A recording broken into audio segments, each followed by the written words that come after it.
Hello and welcome back to another Magic the Gathering EDH deck tag idea. Today we are taking a look at Juri, Master of the Revue. But before we jump into today's video, I want to make a shout out for Mythatom. Check out their high quality Magic the Gathering and other fantasy products via the link in the notes below and use my discount code LATSEL for 10% off your order. Juri is a 2-mana commander, which is why he's most likely always going to be our 2-drop. And afterwards we want to make a bunch of sacrifice loops to grow him to a really powerful creature, to have a massive blocker and attacker on board, and also profit from other sacrifice synergies with him. Because whenever he dies, he deals damage to any target equal to his power. Because of our intention to grow him really big, we need a bunch of sacrifice fodder in this deck. This can be tokens, this can be lands, this can be creatures, and so on and so on. And here are a few cards that I would highlight in this deck. Starting off with Bloodghast. This recurable creature always comes back to your board when you play a land because of its landfall mechanic. It doesn't do much aside from that, but it's always a free sacrifice fodder for our other spells. One of the most expensive creatures in this deck mana-wise is Andraxar, Master Breeder. A bunch of our creatures don't cost that much mana, which is why he will create a few tokens which we then can already sacrifice again. With that, he will never come to his threshold and stick around for the whole game, except if our opponents try to get rid of him.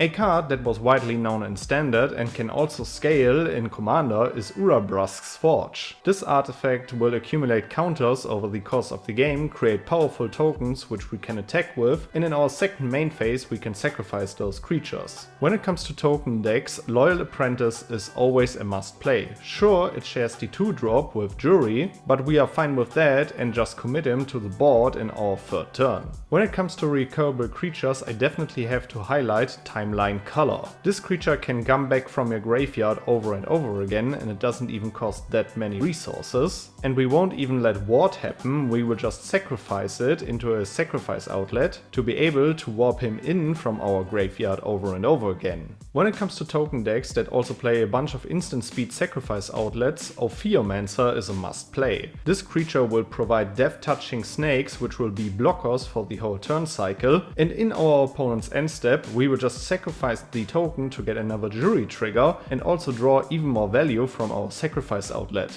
Talking about sacrifice outlets, we play Woe and Soul Trader, probably the best sacrifice outlet in this deck, simply because we can sacrifice a creature to create a treasure token. Sure, we do that at the price of 1 life, but we also have a bunch of drain mechanics in this deck, and sacrificing those tokens for mana will also trigger Juri. Luckily, with Edge of Eternities, we got Ombre Collar Zealot, a creature that can be compared to Viscera Seer, but due to it having Surveil and also being able to sacrifice artifacts, it's a way better card, especially in a deck like Rakdos Colors, if we are about to play any reanimation synergies. A creature that also brings along a token is Woe Strider, a great sacrifice outlet for more top deck information, and in addition to that, if we escape it, it can also be a very powerful creature. We continue with Goblin Bombardment. This is definitely one of the most powerful sacrifice outlets in this deck. It works at instant speed and it pings for damage, with which we are able to take down our opponent's creatures. Due to the fact that we also play a bunch of artifact tokens and treasure tokens, we play Ornicald Anvil. This is a really cool card in my opinion. Sure, we have to use it in a proactive way to get its triggers, but we are fine with that as we also want to grow Juri in our turn before we move to combat and attack with him. Another really cool card that isn't widely known is Into the Pit. This card gives you top deck information and you can sacrifice a non-land permanent to cast spells from the top of your library. As this synergizes nicely with what our commander wants to do and in general our whole deck, this card can provide a bunch of card advantage, which is definitely why we are playing this deck. I have just explained that we are also on a drain approach, simply to stabilize our life total and compensate the life loss that we are about to have from Woe and Soul Trader.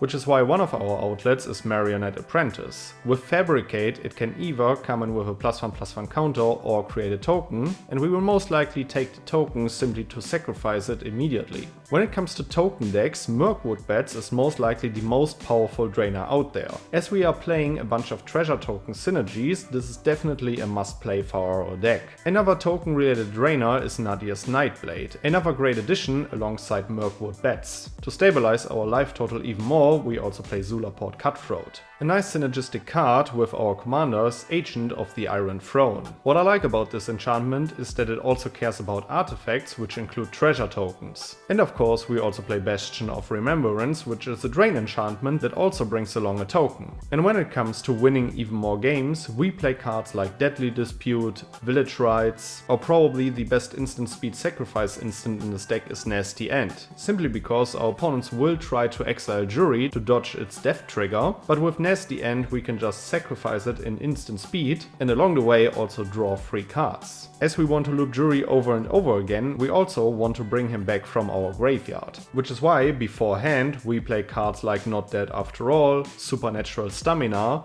or Undying Malice. As you have already seen, we play a bunch of cards that sacrifice tokens, either treasure tokens or also creature tokens. As this is what the whole deck wants to do, we also play Grave Pact. This is a really powerful enchantment, and if this one sticks around, you can be sure that you can swing freely with Juri to clap your opponents out with commander damage. As we will put a bunch of +1/+1 counters on Juri, we also play Disciple of Bolas. With its ETB trigger we want to sacrifice Juri to get its death trigger and also to profit from the ETB trigger to draw a bunch of cards. And as you have already seen, we play a bunch of token generators, especially treasure tokens. Along the way with those strategies, Academy Manufacturer is always a must play in my opinion. It will provide so much upside from other artifact tokens which we don't necessarily have to sacrifice for their own trigger, but we can also sacrifice them into cards like Umbral Color Zealot to get even more information about our deck